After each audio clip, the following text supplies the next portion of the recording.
The investigation into a deadly shooting at a Rock Hill gas station continues. A 17-year-old is being charged as an adult in the murder of a 16-year-old that happened just before 11:30 last night at the QuikTrip on South Cherry Road. WCNC Charlotte's Siobhan Riley joining us live now. Siobhan, you spoke with the executive director of the Boys and Girls Club, who's seeking solutions to steer teens away from violence like what I just read about.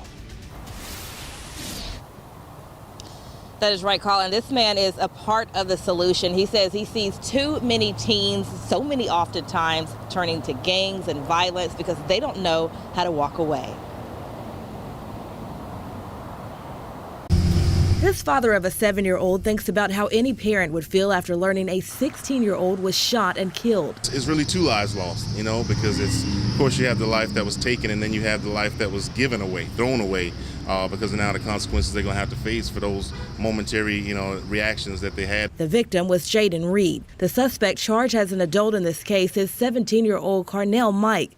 James Ford, the executive director of the Boys and Girls Club of York and Chester counties, works hard to intervene in the lives of young people before it's too late. What you can't do is you can't undo what you do when you take someone's life. Ford spoke with us over Zoom while out of town. He hopes kids don't have to go through what he did growing up, where he saw teens going to jail for murder and much more. But I have mentors, and when those little forks in the road, I had somebody that I could fall back on or think about.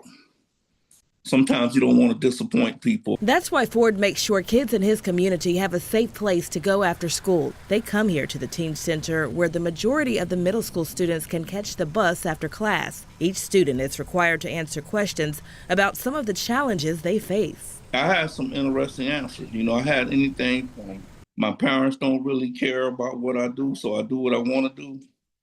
I had some that was just, they felt so loyal to a gang.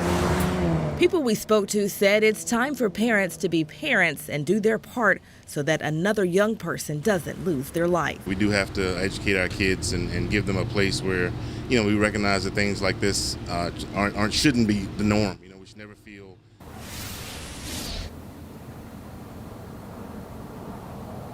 And Ford also requires the teens at the Teen Center to complete an exit interview. He says it is vital, and also everything there is free. He waived the cost during the pandemic because he saw the need for more kids to have positive outreach. Live in Rock Hill, Siobhan Riley, WCNC Charlotte.